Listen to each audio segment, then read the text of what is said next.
दे जों दिनै मोनसे गोदान खन्थाइ सावरायनि गोदान खन्थाइ क्लास 10 नि आमान्दा होननाय खन्थाइया बेखौ जों दिनै सावरायनि मैया जों मा सावरायखो मैयासिम बे ए टाइगार इन द जू दिनै जोङो सावरायनि आमान्दा खन्थाइगिरिनि मुङा मार्क क्लेन रबिन क्लेन ना रबार्ट क्लेन नङा रबिन क्लेन ओके जोङो दिनैसिम क्लास 10 नि फरायसाफोरनि थाखाय इंराजि थुनलाइनि इंराजि साबजेक्टनि pros poetry story and poems लागासिनो दङ बे खामानिखौ बड'लेण्ड इंखं टेलिभिजनआ गोबां दिन लकडाउन थानानै फरायसाफ्रा क्लास मोनिनि थाखाय जा खहा जादों बे खहाखौ सुफुंनो थाखाय बे राहाखौ लादों आरोबाव लकडाउना बेसेबां गोबाव थाबावो एबा लकडाउन थायाबाबो लकडाउनखौ मेनि जोबथायाव फोजोबबाय नाथाय अब्लाबो क्लास खालामनो होगोन ना होआ बिनि मोनबो थिक गैया जोङो क्लास खालामनायाव गोसो होनि बे डिजिटल बा अनलाइन क्लास खालामनायाव गोसो होनि नोंसोरो एसेब्लाबो मदद मोनगोन नोंस्रा सहाय जागोन दा आङो खन्थाइखौ फरायनि आवरायनि दा आमान्दा होननाय खन्थाइ मुङावनो बियो मा एक्सक्लेमेशन मुङावनो बियो एक्सक्लेमेटरि नाय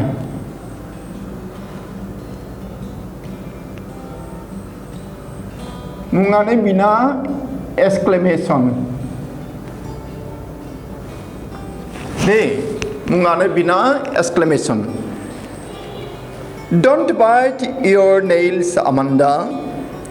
Don't hunch your shoulders, Amanda. Stop the slouching and sit up straight, Amanda. There's a languid emerald sea where the soul inhabited is me, a mermaid drifting blissfully. Did you finish your homework, Amanda? Did you tidy your room, Amanda? I thought I told you to clean your shoes, Amanda. I'm an orphan roaming the street. I patterns of dust with my hushed bare feet. The silence is golden, the freedom is sweet. Don't eat that chocolate, Amanda. Remember your acne, Amanda. Will you please look at me when I'm speaking to you, Amanda? I'm Rapunzel. I have not a care. Life in the tower is tranquil and rare. I'll certainly never let down my bright hair. Stop that sharking at once, Amanda. You're always so moody, Amanda. Anyone would think that I nagged at you, Amanda. This very poem is very interesting. See, this very poem is interesting and there is a peculiarity. Open and within inverted comma or within bracket. Not inverted comma, but within bracket. One stanza is open. The next stanza is within bracket. What type of poem is this? Okay, have you got ever this type of poem? Haven't actually before getting this textbook, the class 10's textbook. I haven't got this type of poem. Okay, however, let me explain this poem and writing the meanings also. You see, we have no more time. So I'm not repeating this recitation. Don't bite your nails, Amanda. You see how to read, how to recite the poem. In most of the sentences, after the sentences, there is sign of exclamation. That means all the lines are exclamatory. All the lines are exclamatory, and a few lines are questions. 2 or 3 more lines are questions, then others are exclamatory. And how do we read or say an exclamatory sentence? See, what a beautiful bird it is. How nice it is. Okay? Like this. So, don't bite your nails, Amanda. Don't hunch your shoulders, Amanda. Stop that slouching and sit up straight, Amanda. The meaning is, you see, जोंनि गोबांहानो गाज्रि दामोन बांसिनै हिनजावफोरा आरो आसुगुर अरग्रा नेम दङ आसुगुर अरग्रा हुदा माबाफोर हायाबा आसुगुर अरनानै थायो सोरबा माबा सोंबा आसुगुर अरनानै थायो एबा बुङो बेबादिना बेखायनो बेहाय बेखौ होनदों खन्थाइगिरिया आमान्दा होननायनि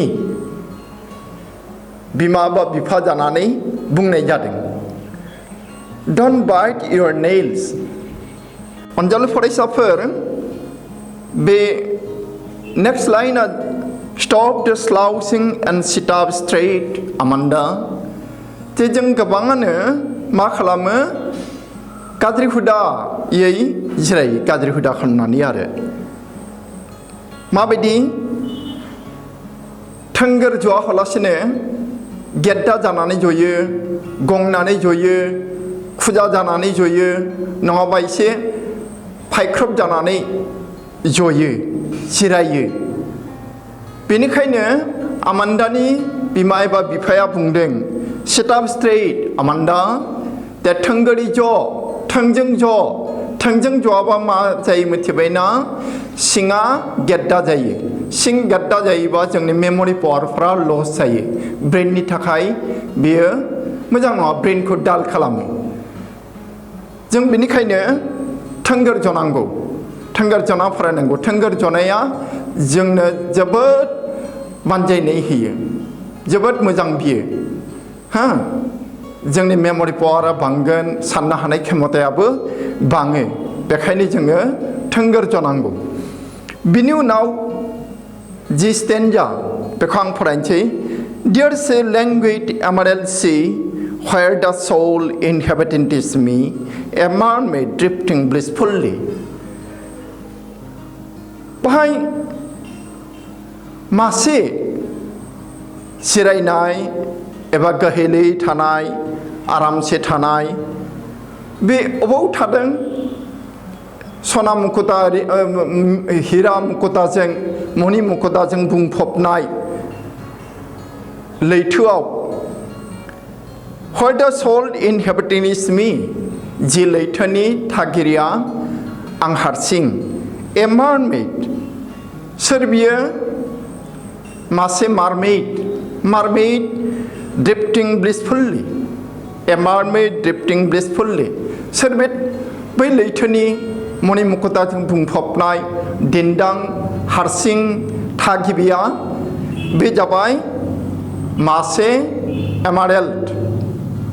बियो जोबोद आरामै दं जिरायनानै दङ मार्मेडा मा जाथोसे सल'फोराव मोनो आरो नंखायना नंगौ आं बेखौ मिथिया आं नुफेराखैबो आरो आं एसेबां फोथायाबो दा मार्मेड माने जाबाय खर'आ मानसि नाथाय खर'नि गाहायनिफ्राय बियो मा ना बादि लान्जायाबो ना बादि दा बे नाया मार्मेडा मा खालामो बे लैथोआव दावख्लायलाय बा बहाबा एसे दावनाय माबायदि ब्लिसफुललि जोबोद रंजा खुसियै जोबोद आरामै जोबोद रंजा खुसियै बेदि खालामो बे दानिया फैदो third स्टेन्जायाव Did you finish your homework Amanda interrogative sentence बियो Did you finish your homework Amanda Amanda नोङो नोंनि होमवर्कखौ फोजोबबायना नोंसोरथ' मिथिगौ होमवर्क माने मा ओइ सारा मेडामा स्कुलनिफ्राय नोंसोरनो न'आव खालामना हरनाया बिदिखौ होमवर्क होनो ओइ सिला सिबनाय ओंखाम संनाय माबा दाखोर गारनाय बेबादि होमवर्कखौ बुङाखै फरायसानि बेलायाव होमवर्क होनबाथाय बे फरायसालिनिफ्राय सार मेडाम मोना मावनो हरनाय लिरनो हरनाय खामानिखौसो बुजायो दे बिनि उननि लाइना जाबाय Did you tidy your room Amanda Amanda नोङो नोंनि रुमखौ साफाय खालामबायना फोसाबबायना सिबबायना टाइट माने साखोन सिखोन क्लीन बे आरो I thought I told you to clean your shoes Amanda Amanda आं सानो आंहा गोसोआव थानाय बादि जे आं नोंखौ नोंनि जुथाखौ साफा खालामनानै लानो थिनदोंमोन नोंनि जुथाखौ आं साफा खालामनो थिनदोंमोन जुथायाथ' मैला जायो गिज्रा जायो हाद्रिफोर नाङो बेखायनो सम सम जुथाफोरखौ सुनांगौ जायो ते आमान्दानि बिमा बिफा सोरबा सासेया आमान्दाखौ बुंदों जे बेखौ क्लिन खालामनो थिनदोंमोन नोंनि जुथाखौ खालामदोंना नोङो बिदि होननानै सोंदों आरो नाथाय बे लाइना मा एक्सक्लेमेटरिसो इन्टारगेटिभ नङा सोंनाय बादि सुरा नाथाय एक्सक्लेमेटरिसो मानोना लास्टआव जि सोदोब आमान्दा बे आमान्दानि उनाव साइड अफ एक्सक्लेमेसन दङ आच्छा बिनि उननि स्टेन्जाया ब्रेकेट सिङाव I'm an orphan roaming the street. I patterns of dust with my hushed bare feet. The silence is golden. The freedom is sweet. मा होनदों बेहाय ब्रेकेट सिंनि स्टेन्जायाव I'm an orphan. आं सासे मावरिया roaming the street. roam माने ROAM roam माने थाबाय गिदिंलाबायनाय जेराव मेराव थांनाय बेखौ होनो roaming the street लामा सामा गिदिंलाबायदों I patterns of dust with my hushed आङो लामायाव थानाय हाद्रि बालाखौ आङो जोफुङो बेहाय माबा आखरफोर लिरो हांखोफोर लिरो माजों आंनि लांदां आथिंजों जुथाबो गैया सेन्देलबो गैया लांदां आथिंजों बियो हाद्रिखौ जोफुङो आरो मालाबा बेहाय माबा लिरो माबा हांखो लिरो सावगारिफोर बोयो बेखौ होनदों आरो The silence is golden The freedom is sweet लास्टनि लाइनाव होनदों मा The silence is golden Shri स्राया सनाबादि सनाखौ जों जेरै मोजां मोनो बेबादि आरो श्री स्राया सनाबादि जोबोद गाहाम मोनथाव जोबोद बोजबथाव The freedom is sweet आरो उदांस्रिया जोबोद गोथाव जोबोद गोदै उदांस्रिखौ सोर लुबैया नोंसोरबो लुबैयो आंबो लुबैयो उदांस्रिखौ नाथाय आं जेब्ला साख्रि मावदोंमोन अब्ला मा आङो सरकारनि दाहोनामोन अब्ला आंहा उदांस्रि गैयामोन दा आं उदां जाबाय अब्लाबो बारा उदां नङा दे मोथि आंनि मेडाम जे नखरनि बे मेडामनि मालाबा खोथा खोनासंनांगौ बे थिननाय बादि खालामनांगौ बेखायनो आंबो बारा उदांस्रि नङा दाबो बुजिबायना बिनि उननि स्टेन्जायाव ओरै होदों Don't eat the chocolate Amanda Remember your acne Amanda Will you please look at me when I'm speaking to you Amanda बा बरिया खोथा जोबोद मोजां खोथा दङ इहाय Don't eat that chocolate Amanda नोंसोर अदेबानि सुखुनाय नङा हा मा होनदों आमान्दानि बिमा बा बिफाया दा ए चकलेटखौ जानो नाङा आमान्दा बे चकलेटखौ जानो नाङा बै चकलेटखौ जानो नाङा इदि होनदों आरो बबेबा पार्टिकुलार चकलेट माबा माबि चकलेट दं नङा ना दिनै नोंसोरनि जुगाव मा जे चकलेट दङ आंथ' गोमोयो हा आंबो चकलेट जायोमोन बारा जायामोन नाथाय हा बारा जायामोन जोंनि दिनावथ' लजियान सोंनायबो दंमोन ते आमान्दानि बिमा बा बिफाया माना खालामदों आमान्दाखौ बै चकलेटखौ जानो नाङा Remember your acne Amanda गोसोखां गोसोआव लाखि नोंनि बे जे सालमाय जानाय बेखौ आमान्दा नोंनि बे सालमाय जानायखौ गोसोआव लाखि ते बे चकलेटखौ जाबा खिजानिबा मा जायो सालमाय जायो हा जों आरो ओरैसो मिथिगौ लजेन चकलेट जायोबा जाबाय थायोब्ला बिनि गोदैया हाथायाव नांथायो हाथायाव नांनानै थायो आरो बिदिनो बेहा बेक्टेरिया जायो आरो हाथाया बेमार जायो बेखायनो गोदैफोर जानायनि उनाव जोङो खुगाखौ सुनांगौ हाथायखौ मोजाङै सुनांगौ दा इहाय बेखौ बुङाखै चकलेटखौ मानो जानो बादा होदों बै चकलेटखौ लायनो जाबा मा सालमाय जायो बे आरो The last line of होनदोंमा Will you please look at me when I'm speaking to you? Oh, गोबांहानो फरायसालियावनो जाथों न'आवनो जाथों फोरोंगिरिया माबा बुंबा बिमा बिफाया माबा बुंबा मोखाङाव नाया दस्राथिं नायनानै थायो गेद्दा नायो बेखौ फोरोंगिरियाबो साबजाया फोरोंगिरिया गाव सोरबा गथ'खौ माबा बुंनायाव बा गथ'फोरखौ बुंनायाव फरायसाफोरखौ बुंनायाव जुदि बिसोरो खोमा सुवाखै फारसेथिंजाय नोजोर खालामनानै थादों हो बिदिखौ फोरोंगिरिफोरा सुखुवा नोंसोरो सारा माबा मोनसे बुंबा मेडामा माबा मोनसे बुंबा बिथांनि मोखांथिं नाहरनांगौ दे आरो गोसो होनांगौ आरो दा बे आमान्दानि बिमा बिफाया नुबायो बिसोर माबा खोथा बुंबा आमान्दाया दस्राथिंसो नायो बा नायगंनानै थायो मोखांथिं नाया बेखायनो बिथांमोननि सोरबा सासेया बुंदों I'm speaking to you आमान्दा आङो जेब्ला नोंजों खोथा बुङोबा नोंखौ बुङो अब्ला नोङो आंनिथिं नाय अननानै प्लिज होनलायदों फिसाजोखौनो प्लिज होनलायदों आरो दे दाना ब्रेकेट सिंनि I'm Rapunzel I have no take care life in the tower is tranquil and rare I'll certainly never let down my bright hair मा होनदों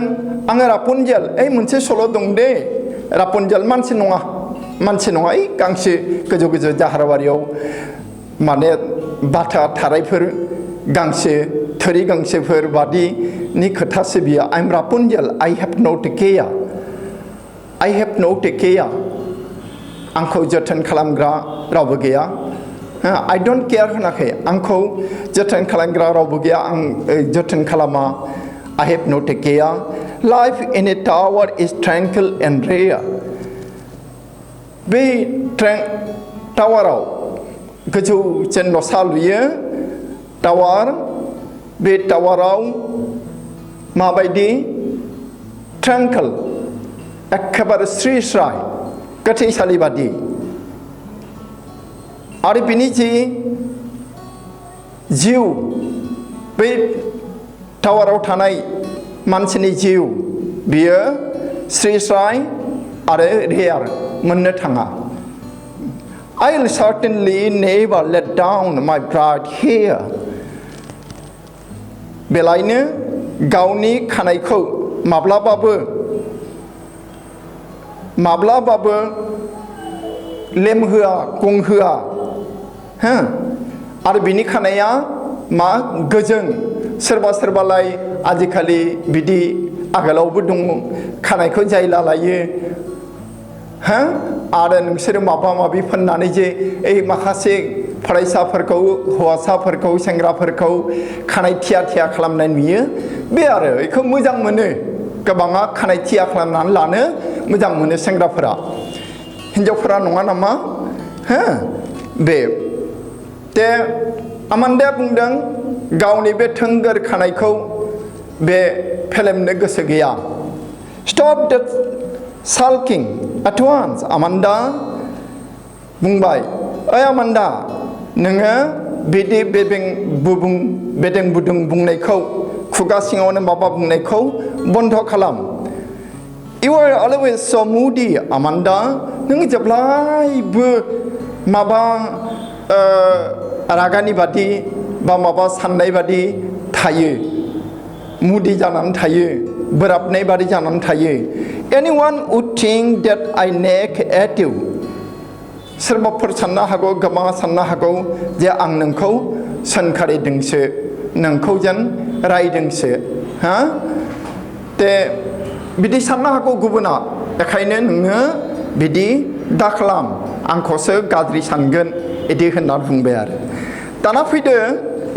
बे स्टेन्जा जोब्बाय खन्थाइनि स्टेन्जाया दाना फैदो जोङो नायदिनै आमान्दा बे मुं दहाय फुङावसो पेपार फरायनायाव मोनबाय आं सासे हौवा दा बोरायबाय बिनि मुङा रुक्मिणी जोंथ' मिथिगौ रुक्मिणीया हिन्जावफोरनिसो मुं बे हौवानि मुङानो रुक्मिणी आरो सोरखौबा कामिनी नाम लानाय नुयो हा मोनो ते आमान्दा बियो निस्सय हिन्जाव मानसिनि मुं आरो बे आमान्दा मुंनि हिन्जाव माबाया मानसिया गथ'साया हिन्जावसा जाखागोन बे आरो जोङो फरायनानै मोनो सोर बिदि बांसिन बुङो बिमायासो दायो आमान्दाजों रायलायनाया जिबादि जादों जों बिनिफ्राय मिथिबाय बा हमनो हायो जे बिफाया बुङाखै बिफाया बिदि रायलायद्राया फिसाजोजों बिमायासो रायलायो दा बे बिमा आमान्दानि बिमा दे आमान्दानि बिमा दाना आं बे खन्थाइयाव मोननाय माखासे एसे पेकिउलियार एबा नोंसोर मोनबायबो जानो हागौ मोनाखैबो जानो हागौ बिदि सोदोबफोरखौ आनफेमिलियार सोदोबफोरखौ आं एसे लिरनि आनफेमिलियार लोगोसे पेकिउलियार दे दा आं लिरनि हा नै आं माखासे लिरखादों बे Hans slouching language soul drifting blissfully बेयो गासै मोननै स्टेन्जानि फर्स्ट स्टेन्जा आरो सेकेन्ड स्टेन्जा ते हान्स माने मा हान्स माने हान्स माने होनदों मा इंलिसावसो लिरगोन दे बर'आव लिरा हान्स माने जोङो बेन्ट बा लिन बिदिखौ बुंनो हायो हान्स एबा हिल लिन हा स्लाउसिंआ लिनिं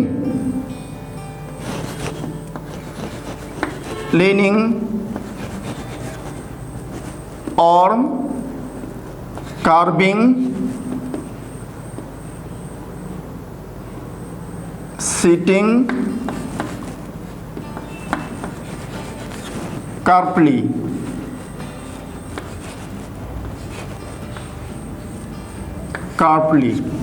bear leaning or sitting carefully not straight not straight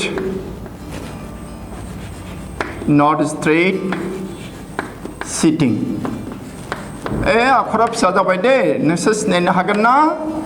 दे बेनि उनाव लैंग्वेज माने रिलेक्स रिलेक्स माने आरामसे जिरायनाय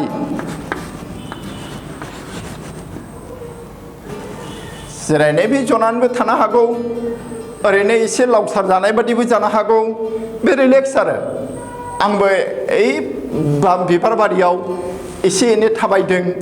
बे खामानि मावनाय नङा बा बेस्थ' नङा आं बे मा रिलेक्सआव दङ आरोखि सल हारसिं सल हारसिं बेहाय आङो लनलि होननानै लिरनोसै लन सल लन बा only only drifting माने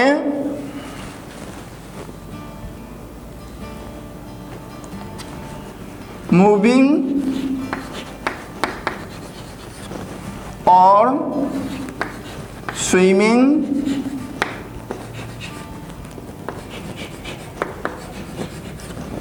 moving or swimming moving or swimming gently gently बे आरो ओमफ्राय blissfully simply बेखौ ओरै happily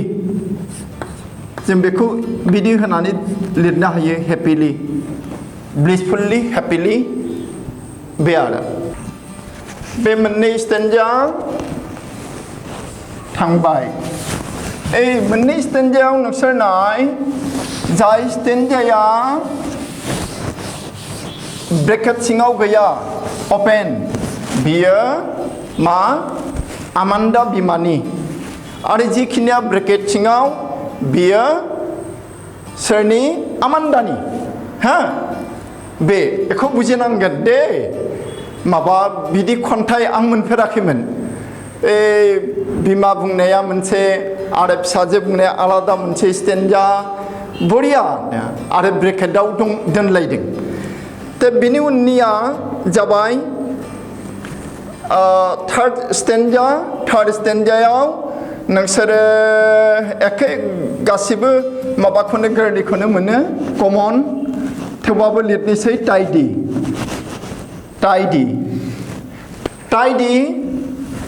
क्लीन बा नीट एंड क्लीन नोंसोरो नैबे फ्रेसखौ नाय नीट एंड क्लीन बेबादि आरो बेनिफ्राय बेहाय बिदि आरो सोदोब गैला दे उननियाव नायदो जायो ब्रेकेट सिङाव बे स्टेन्जा अरफानखौथ' निसय मिथिगौ मावरिया एखौ नांलिया रमखौ लिरनोसै आं दहाय बुंबाय थेवबाबो लिरनोसै दे रमिं मा होननायखौ walking or एबा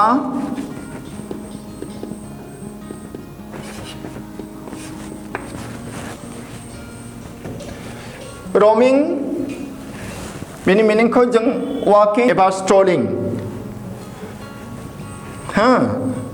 go hither and thither मोनसे मिनिंआ दानिया सोदोबा जाबाय pattern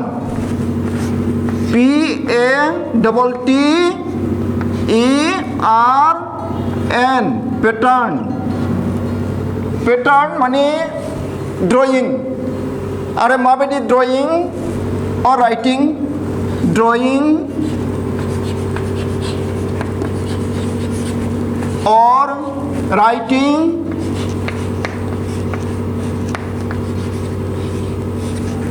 drawing or writing with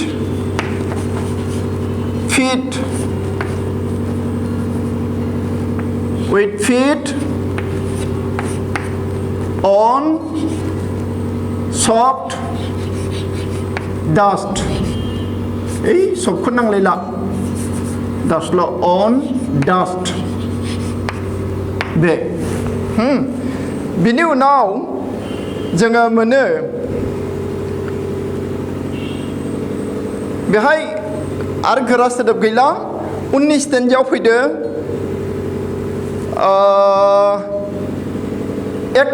एकने ओइ बे सोदोबा गोरा माबा इम्पर्टेन्ट दे बियो आनजादाव फैबाय थायो बे एकने सोदोबा आनजादाव मिनिं लिरनो फैबाय थायो दे एकने मा पिम्पल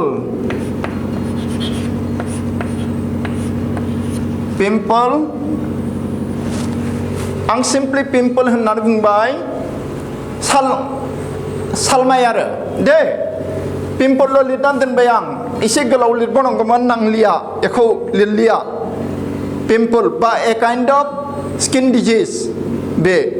बेनिफ्राय मा गैला बेहाय दा उननि स्टेन्जायाव थांदिनि जोङो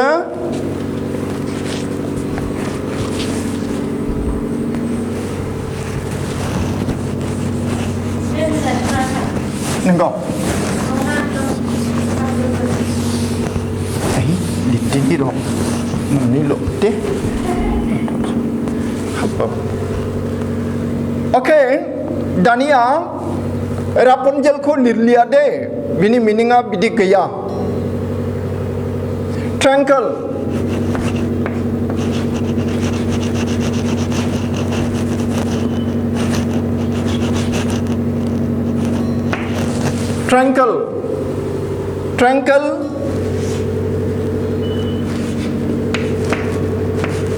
साइलेंट आं सिम्पलि बेखौ लिरबाय साइलेंट ट्रेंकल माने साइलेंट पिन ड्रप साइलेंस आरो बेनिफ्राय मा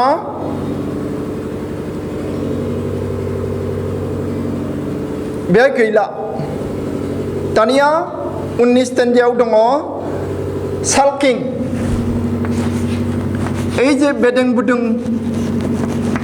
खुगा सिङावनो माबा बुंनाय बेदें बुदुं बुंनाय खुगा सिङावनो माबा बुंनाय बे जाबाय साल्किं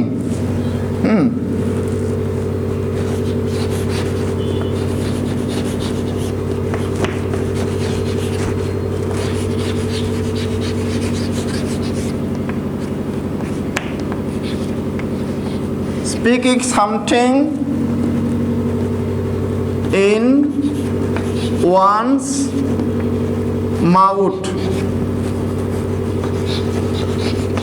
one's mouth sulking माने speaking something in one's mouth सोरबा रागा जोंबा माबा सानोब्ला सोरबा सोरबा बिदि समाव खुगा सिङावनो माबा माबि बुङो गुबुनफोरा इदि खोनाया आरो लासैबो जायो आरो बेरखांहोआ बे बेनिफ्राय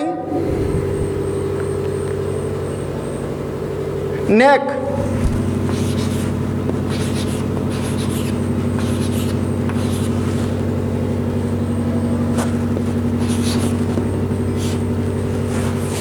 नेकनि मिनिङा मा जागोन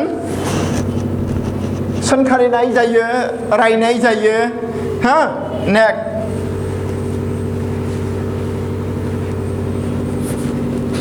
बा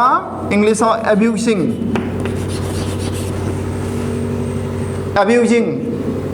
बिदि लिरबाय आं आरो नांलिया दे बेखिनियानो वार्डस एन्ड मिनिङा दा दिनैनि थाखाय जों बेखिनियावनो दोनदिनि नोंसोरो ग्लसारिखौ नायदो हो आरो मोजाङै फरायदो बेखौ रिसार्टेसन खालामनो थिग टन होनानै थिग मट'आव नोंसोरो बे खन्थाइखौ आवरायनो बा फरायनो नाजा फरायबो आरो राइम लानानै बा रिदम लानानै नोंसोर बेखौ फरायनोबो नाजा हो होमबासो मोजां जागोन दे फरायाबा जानाय नङा बिनि उनाव कुइसनफोर दंना बे कुइसनफोरखौबो नोंसोरो नाय जोङो सावरायगोन उनाव दे दिनैनि थाखाय बेखिनियावनो दोननोसै Thank you very much. Thank you.